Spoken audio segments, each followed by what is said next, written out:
very good evening to you. Thanks for joining us on the Friday edition of the show. It's the last one for the week, and we promise to make it worth your while.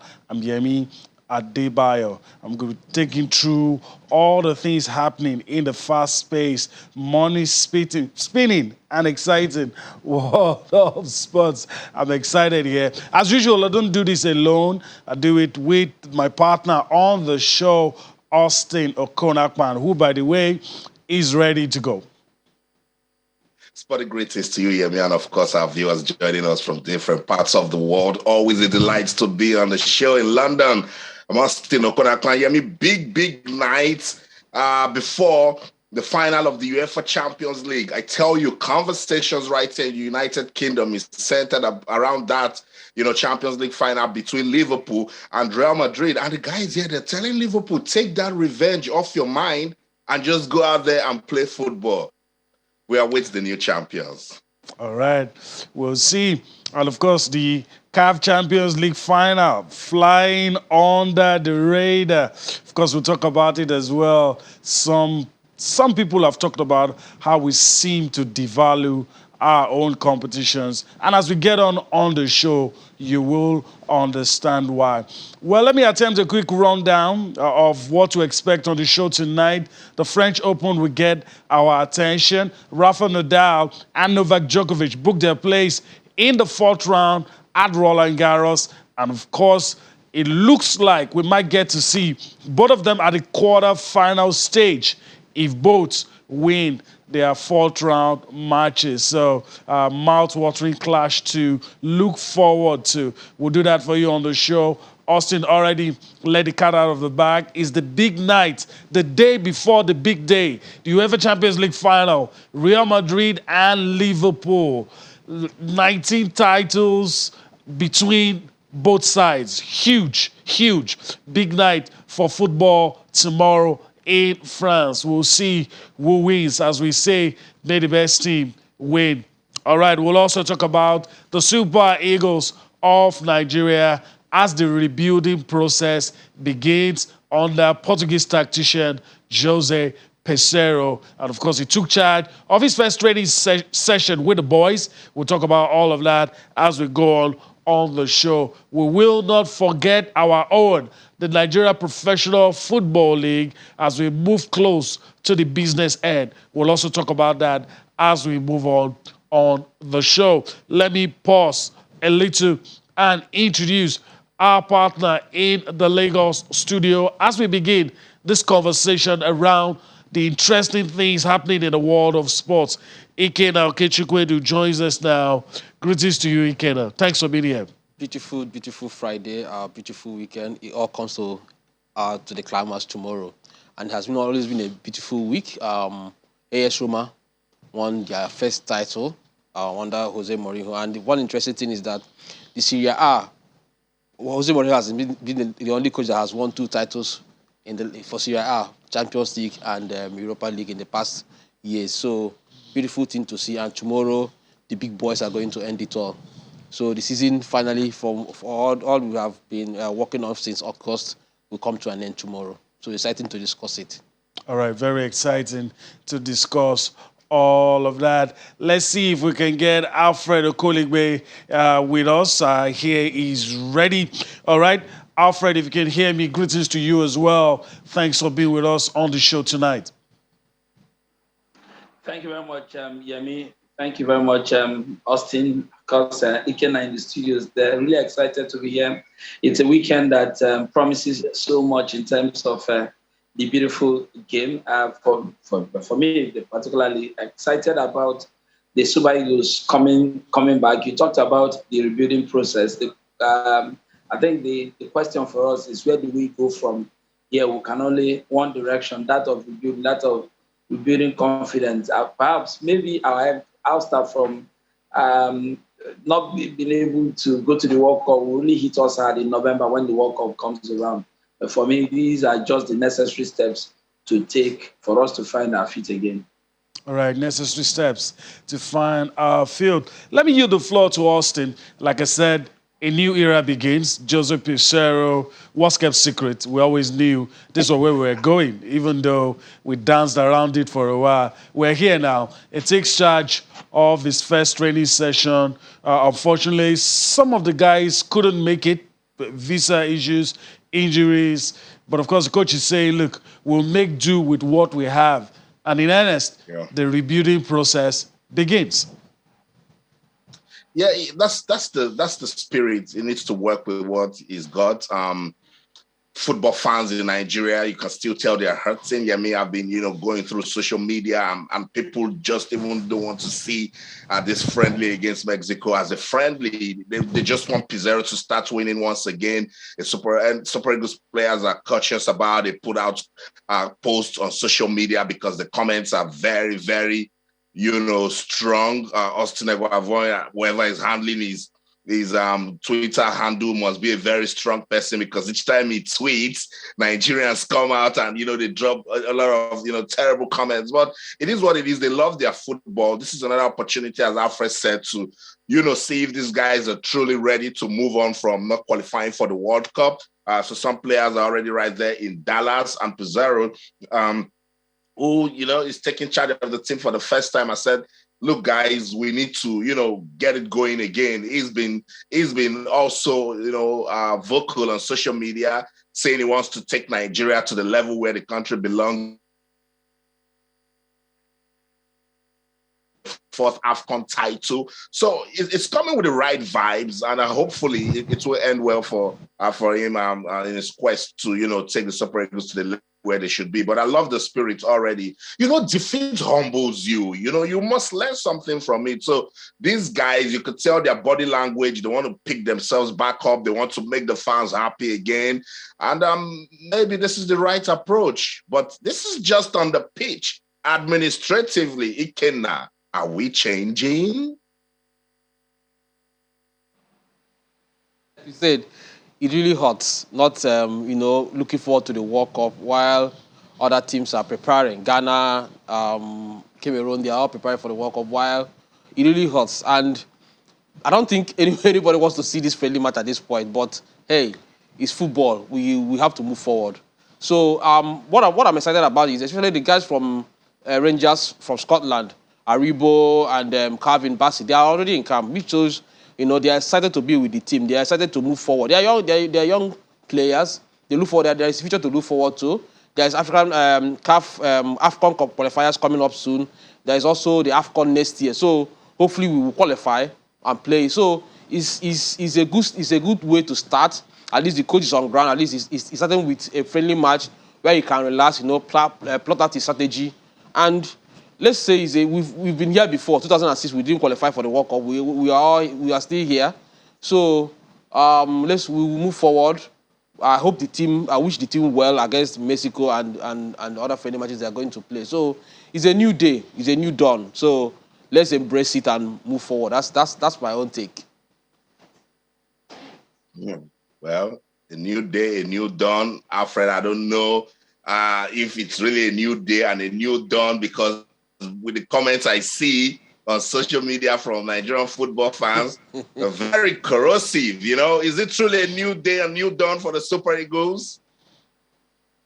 I think it will be if we make deliberate effort to make it look that way. What I mean is this: for the last 3-4 years, under the last dispensation, the Super Eagles have not only been predictable, but the players that will make the team, and each time the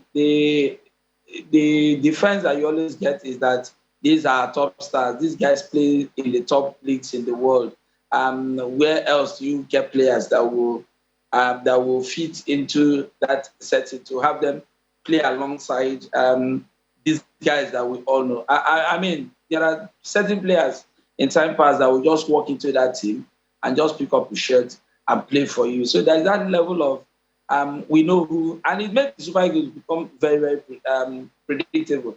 I think it will be a new day, new dawn, if we begin to look at making changes, perhaps not wholesale, but changes that will impact positively on the team in terms of output at the end of the day. If at the end of the day, because what we have in time passes, you bring wholesale 23 players from the abroad, come there, the guys that play max 14 players, 15, 16, even with 5 changes, and the rest of them.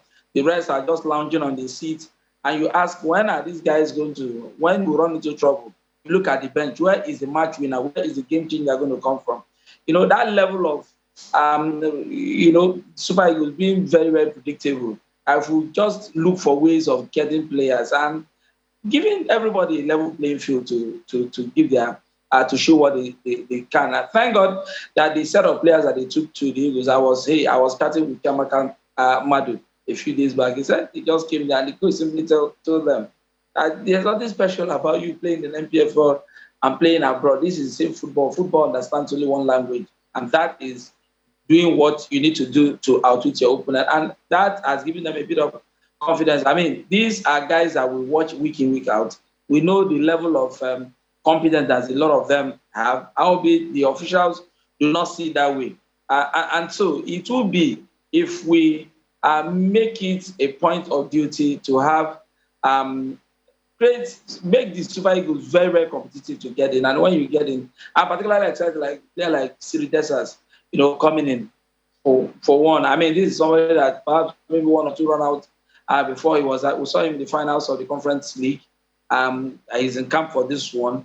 I'm excited for somebody like Chiamaka Madu. I've seen him for Rangers, watched him severally now for Rivers United doing his strutting the dog, doing his thing. So it depends on what the coach. I like the way the coach just came into the team and started making the right noises, telling us about wanting to take us where we want to go. Those are the things I want to hear, but you must match it with, you must match the talk with the work. We need to see something different, and perhaps maybe a good win will just settle our nerves and just win the fans over. We'll see. What I know is that it's truly a new dawn for Jose Pizarro as he starts his new career with the Super Eagles. He's staying optimistic and operating with pragmatism. Let's listen to the coach, and I'll be right back to the conversation. To practice with the national team, and you start the way for go and for play the Africa Cup and win the Africa Cup. Is the first step or start the way now. I'm happy because these guys they come tired, they come from the trip was long, but they show today the enthusiasm, the motivation. They training with happiness, sure with the will. Of course, all of them, they know for reach that AFCON, because you want to win that AFCON. Okay, he's there, 23, but you must start today for improve our spirit, improve our cohesion.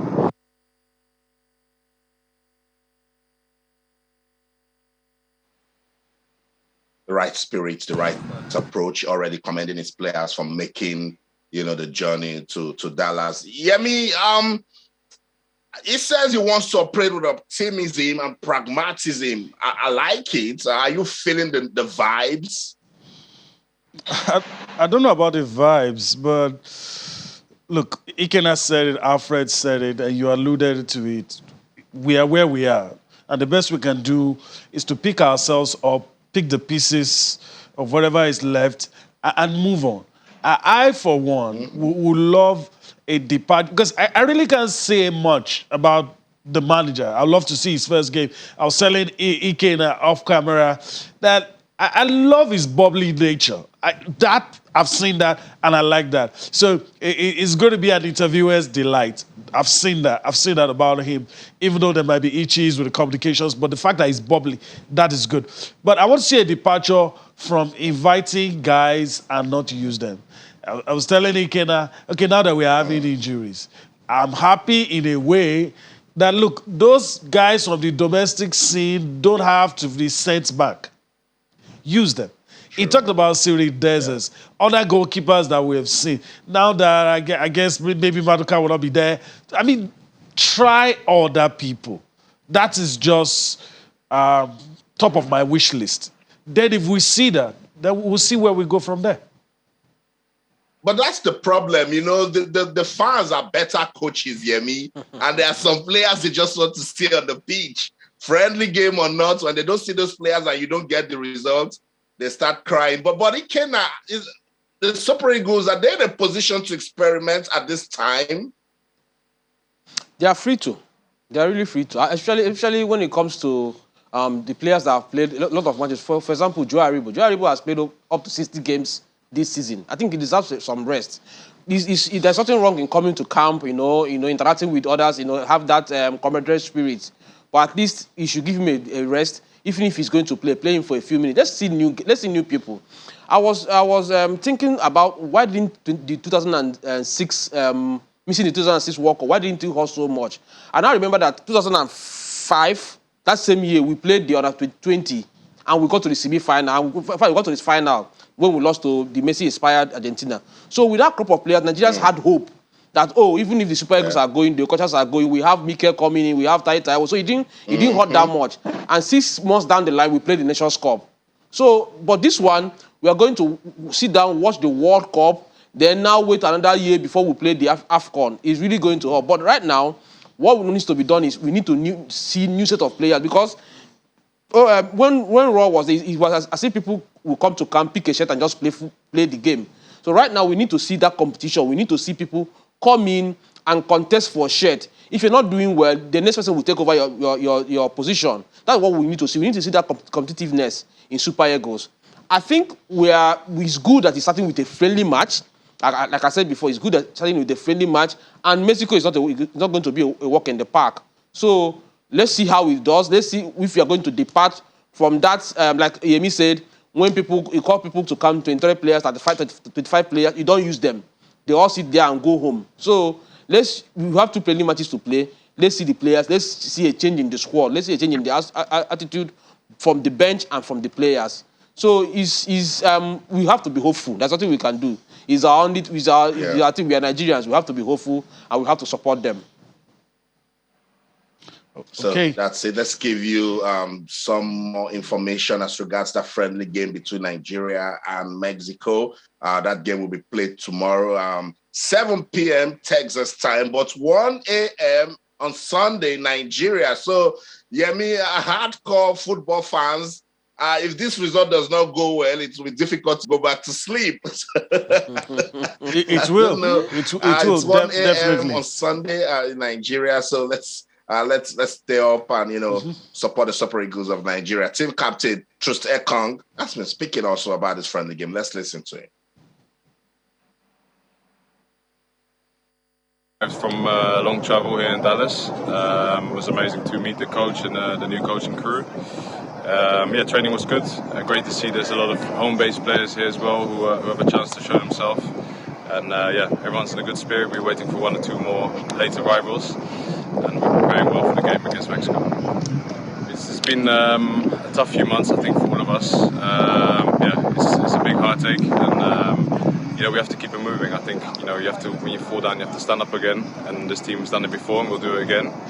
It's great that we have these good friendly games and a chance to play in the AFCON qualifiers in the next 2 weeks. And that will be a great chance for us to refresh and reset ourselves. And of course, now the big focus will be on the next AFCON. Super Eagles defender William Trust Ekong giving his views as regards that friendly game. Let's go on this break. When we come back, we'll get the views of Alfred and then we'll get on with the show. So don't go anywhere. Stay with us. We'll be right back.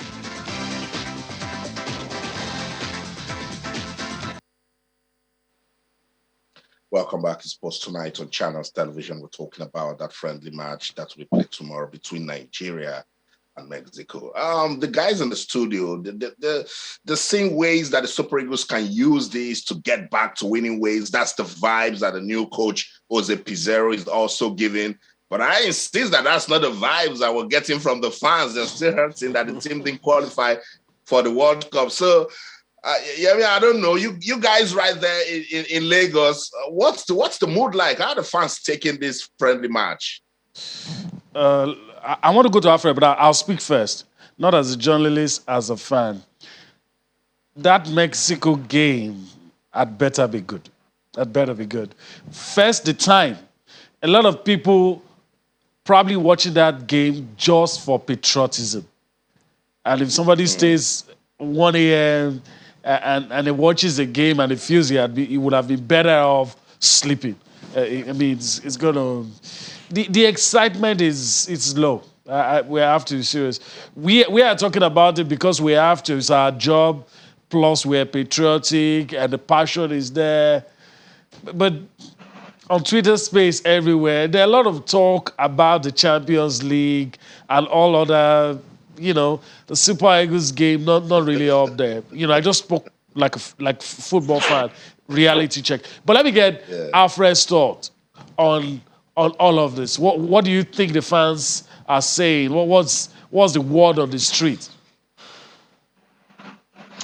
Well, I think the fans are indifferent. More like, like you said, the Champions League grabbing all of the headlines. But you have maybe one or two of them for patriotic reasons who follow the Super Eagles. Whether you like it or not, they're representing you and I there. A bit indifferent. Same day that the Champions League final is being played. But, I hosted my radio show today. When we talked, everybody just kept smooth about it. It was all about Real Madrid and Liverpool in the final. But whether you like it or not, yes, the enthusiasm might not be out there as in talking about it. At the end of the day, there will be a result at the end of that game. And that will form the basis of the conversation that we will have from there on. And I like what Yemi just said. The results better be good. But for you and I in this business, we know that at the end of the day, we don't have any other national team that will call our own. Whether we like it or not, sail or sink, the Super Eagles is ours and we'll continue to follow it because that's the one that we have. That's the one that we'll call our own.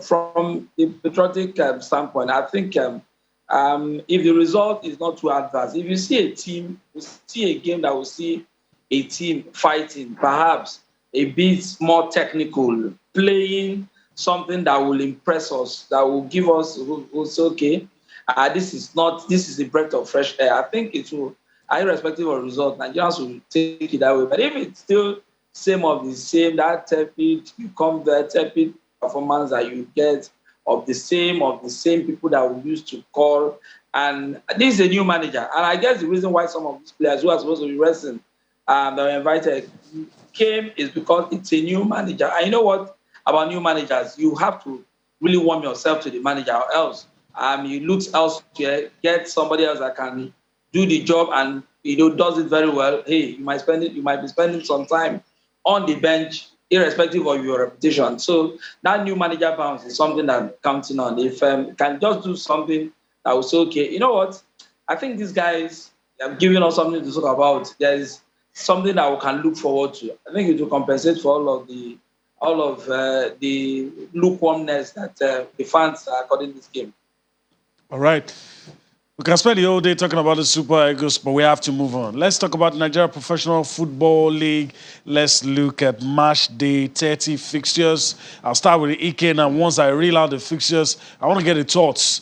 We have to talk about Nigeria Professional Football League, in spite of the fact that a lot of interesting things happening this weekend. All right, Dakada FC will take on Rivers United. Eimba will take on Nasarawa United. Heartland will take on Shooting. Kwara United will take on Aqua United. These are some of the fixtures. Match day 30. MFM will take on Gombe. Niger Tornadoes will be up against Lobi Stars. Plateau United will try on Enugu Rangers for size. Remo Stars will be up against Kano Pillars. All of this on match day 30. Sunshine Stars will be up against Casina United. Wiki Tourists will be up against Abia Warriors. All right. Let me go to Ikena for the first bite of the cherry. Ikena, your thoughts. You withdrew some of the comments you made about Eimba. Yes. Are you staying on that withdrawal, or you want to go back to your initial stance? It's a standby. A standby. My comments are on standby for now because the yo-yo movement happening in that zone is unpredictable. Actually, because they're looking for just one single ticket to go to Continental. That's Enyimba, Aqua United, Remo Stars, Rangers. They are all, I think, it's 6 or 7 points that separates all of them. So within this week, he can go back to 3 points. After that, he can go back to 6. So, but the main one is the race between Plateau United and Rivers United. That 2-horse race is what everybody is looking out for. And for this week, Rivers United have that opportunity of is either extending it to 10 points or maintaining that 7-point gap. And maintaining it is a huge thing because they are going away. They're playing away against Dakada. So if they're able to pick up it's almost a home, it's like a home game to them playing in Uyo. So if you're able to win Dakada is not in best of forms, as we all know. So if Rivers United is able to pick the maximum points in Uyo, I think we start preparing Guard of Honor for them as in winning the title. So, but 8 matches left. Yeah, it's about picking up. This is what's it called? This is the business end of this thing. Every point counts. So if you're if you're able to pick 3 points, you're almost getting closer to the title. So at least they are going. It's just do your business, do your part. So if you know the games that are winnable, win them. And then it's not as if they're traveling hundreds of miles away. They're going just to a 1 hour drive or 1 hour 30 minutes drive. So getting maximum points in Dakar should be their priority at this point. It will help them get much towards that title. Plateau United is playing Enugu Rangers. It won't be an easy game. It's one of those games you win by an odd goal. It won't be an easy game in Jos. Rangers are also looking for a continental ticket. They really need it. So playing against Plateau United, but Plateau United has been awesome at playing at home. They play beautiful football playing at home. So it won't be easy. For Enyimba Nasarawa United, well, I'll give Enyimba the maximum points. I'll give them, but their coach is not available at this point. He's in US with the national team. Well, those are the 3 games I'm looking out for.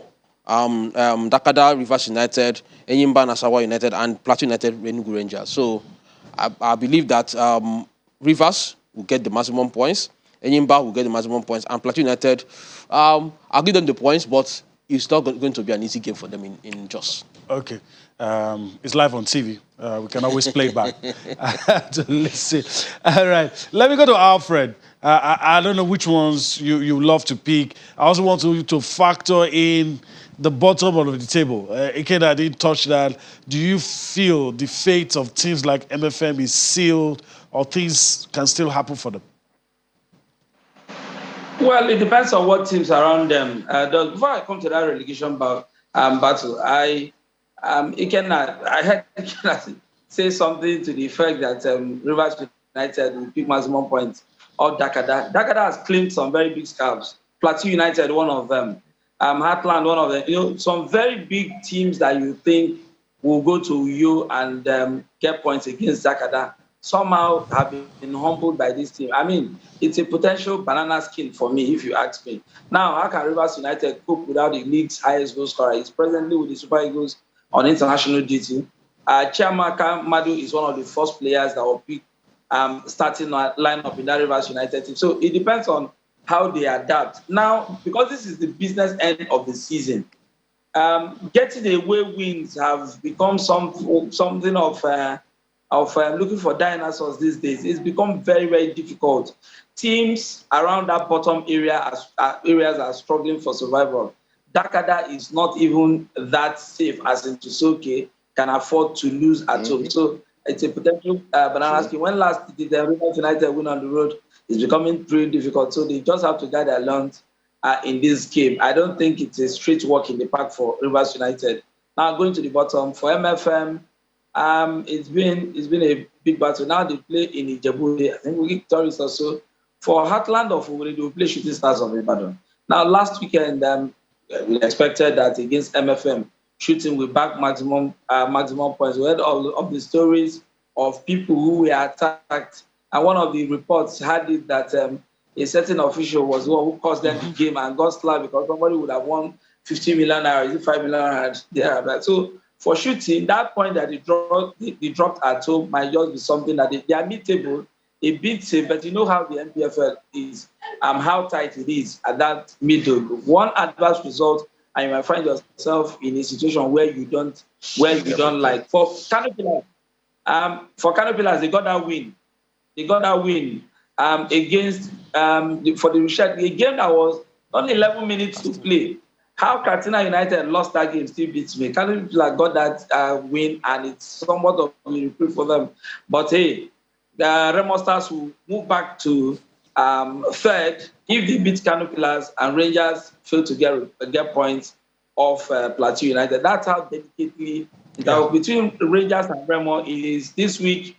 You win at home, you go third. You lose away, you come back to fourth. That's how it is. So this, but perhaps maybe if Rangers get points against Plateau United, they might just hold that position heading to match day 31. All right. Okay, let me go to Austin. His take on what is currently going on in the NPFL before we travel to France, talk about the UEFA Champions League. Austin, your take, match day 30. Match day 30, so it means just about 8 more games to go and we'll get a champion. So at this stage, teams need to be very definite about what they want. For instance, Kano Pillars, with everything they've been through, beating Remo Stars will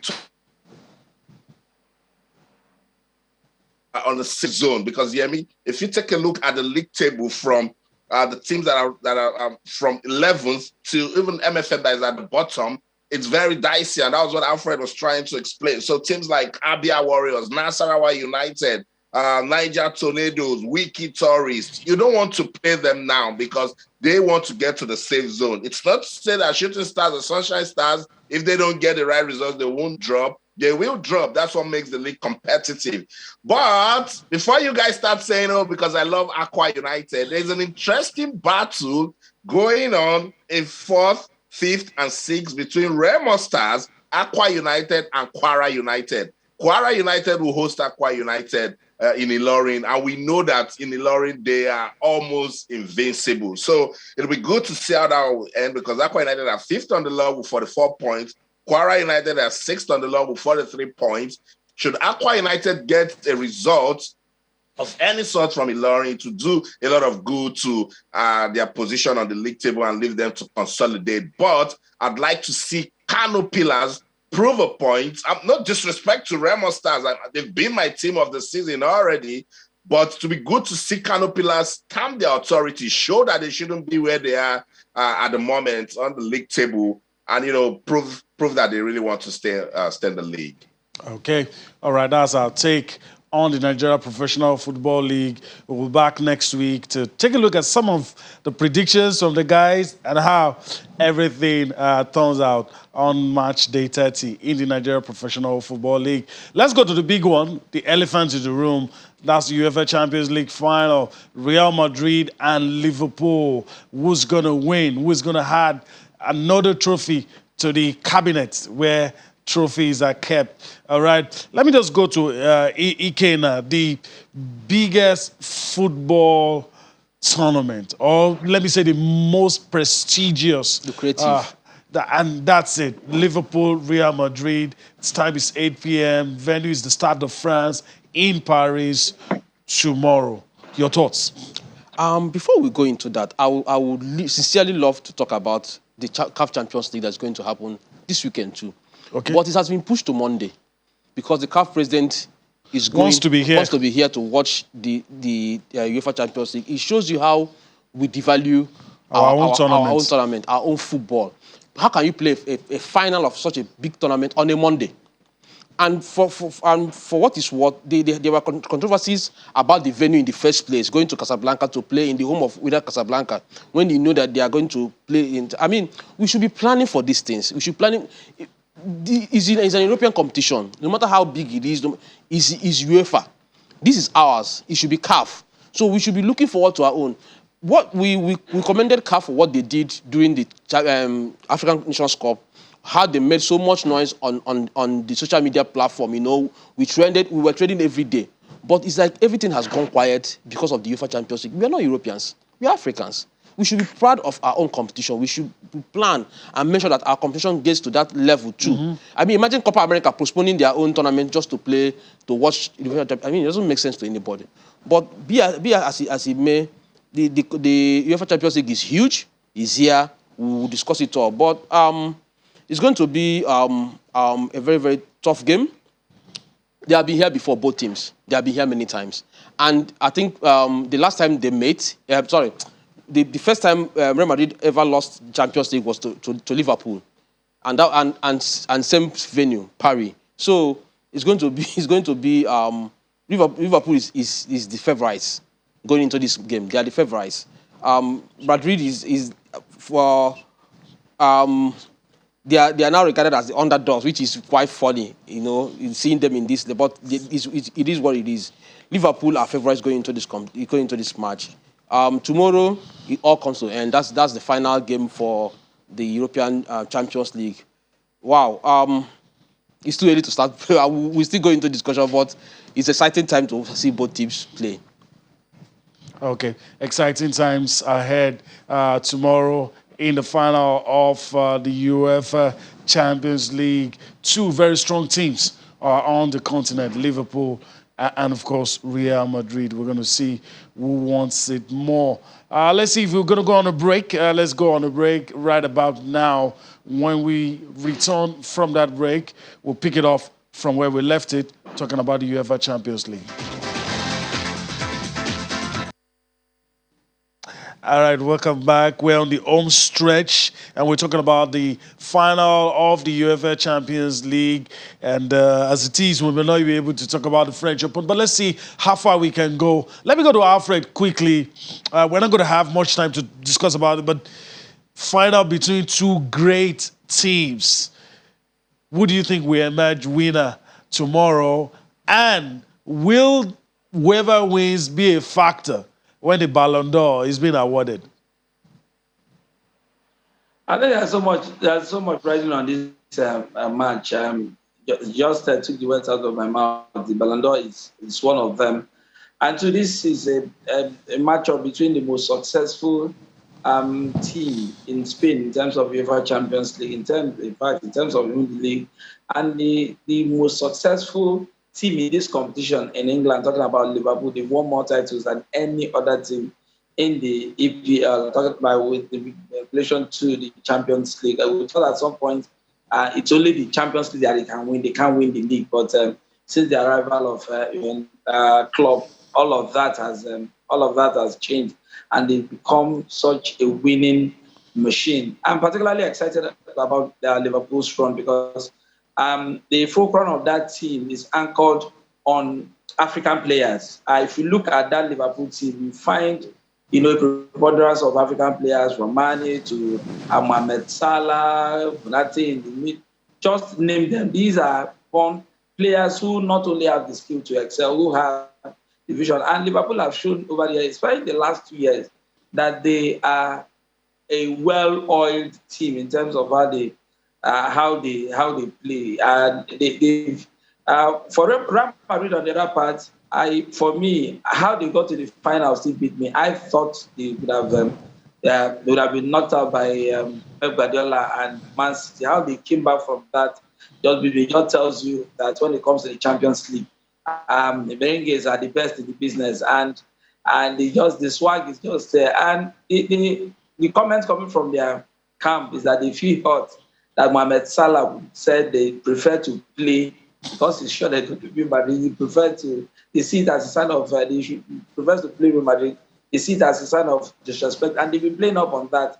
Playing on the player said that, hey, this is what I was listening to the radio show today where somebody said that for Karim Benzema, he just needs to score to win the Ballon d'Or. For Mohamed Salah, Sadio Mane, they just need to put up a big show in the finals to be in the running for that Ballon d'Or. So a lot, apart from the trophy, the UEFA Champions League trophy, that of who gets what in terms of personal accolades at the end of the season is riding on this game. So looking forward to an exciting outing tomorrow. All right, we all are. And I won't put anybody in a difficult position to say who's going to win. Let's just enjoy the football.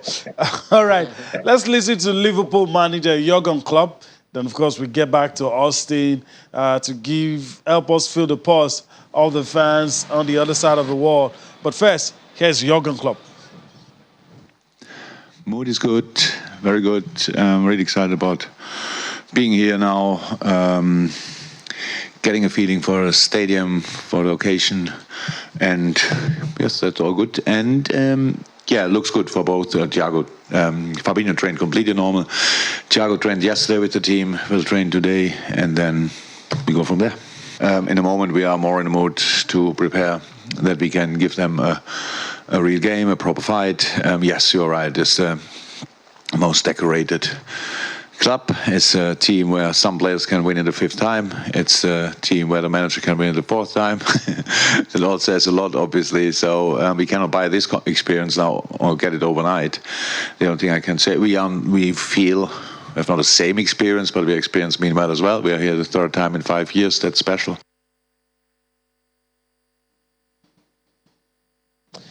All right, we're in the home stretch, just about 3 minutes before we end the show.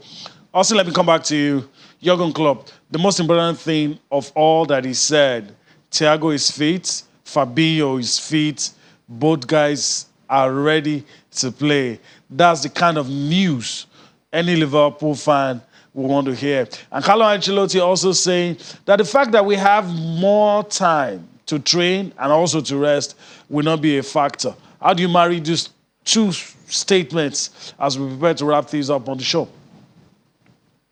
Klopp said the right things, and then once again, Yemi, he showed us that he's upping his game as regards mind games, because every time he speaks to the press, he finds a way to, embellish his opponents, try to distract them with the things he's talking about. But for Carlo Ancelotti, I've been saying that we need to study his composure. What a manager, always calm. He does it the Papa's way, so nothing really worries him. And he's got a great team, because if you take a look at Real Madrid's run to the final, you just have to admire them. But let's just take a look at the head-to-head. I mean, these two teams, they've met only a handful of times. I think about 8 or 9 times. Real Madrid, they have 4 wins.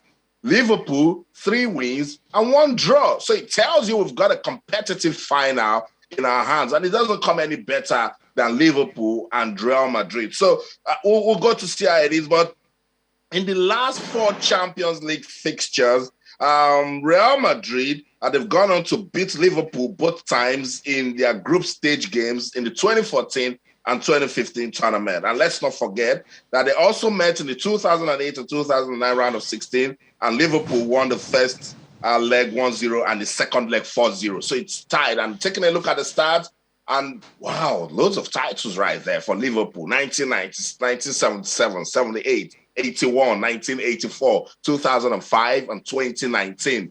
Now, let me see, how you're going to read Real Madrid without catching your breath. Let's go. I can't. I can. 1956, 1957, 1958, 1959, 1960, 1966, 1998, 2000, 2002, 2014, 2016, 2017, 2018. I have to catch my breath. That's how long it took to read this out. And I wish we had more time, but unfortunately we don't. Yeah. All right. I guess we're going to have to take the parting shots from Alfred and Ikena. I'm not asking you to predict. Thank God. But something close. Look at your crystal ball without saying the score. What do you think will happen in a few seconds? For me, I think the winner will win the match. Oh, that's a good one. That's a good one. That's a good one. Okay. Ikena, quickly, your crystal ball. What do you think is going to happen? That will be white on the trophy. Oh, this guy is a smart, very smart. All right, on that note, that's how we have to end the show. Today was fun. Wish we had time, but we have to go. I want to thank Ikena and Alfred, both of you, for your time. You've made this fun. Hopefully we'll do this again next week. Thank you very much. Thank you very much. The pleasure is mine always. All right. That's the show today. It's the last one for the week. We hope that you enjoyed everything we brought to you. We'll be back here again next week to take you on a trip across the money-spinning world of sports. There's going to be a winner then, and we discuss all of that when you see us again. From the city of Lagos, right here in Nigeria, I'm Yemi Adebayo saying bye-bye now. I don't know who will win, but I know tomorrow we're going to have a great night in the UEFA Champions League. In London, I'm Austin Okonakpan. And everything you do, remember, keep talking sports. Bye for now.